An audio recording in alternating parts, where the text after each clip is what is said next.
রেস্তোরাঁগুলোর বিরুদ্ধে অভিযান চালিয়েও ভালো সমাধান আনতে না পেরে হতাশা প্রকাশ করে ঢাকা দক্ষিণ সিটির মেয়র শেখ ফজলে নূর তাপস। বিকেলে সিরডাপ মিলনায়তনে এক অনুষ্ঠানে যোগ দিয়ে কথা বলেন তিনি। মেয়র জানান, প্রকল্পের মেয়াদ যতই বাড়ুক, প্রতি বছর 30 এপ্রিলের পর থেকে সড়ক খননের জন্য কোনো আবেদন নেওয়া হবে না।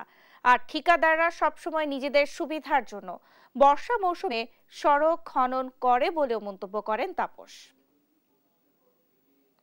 রেস্তোরাঁ কিছু বন্ধ হতো, 1000টা বন্ধ হতো, কারেক্টিভ মেজার দেওয়া হতো। যে আমরা তো বলেছিলাম যে সংশোধনীমূলক, এটা কোনো ইয়ে না, আপনারা সংশোধন করেন, সংশোধন করে আমাদের কাছে আবেদন করেন, আমরা আপনাদেরকে ব্যবসা করতে দেব।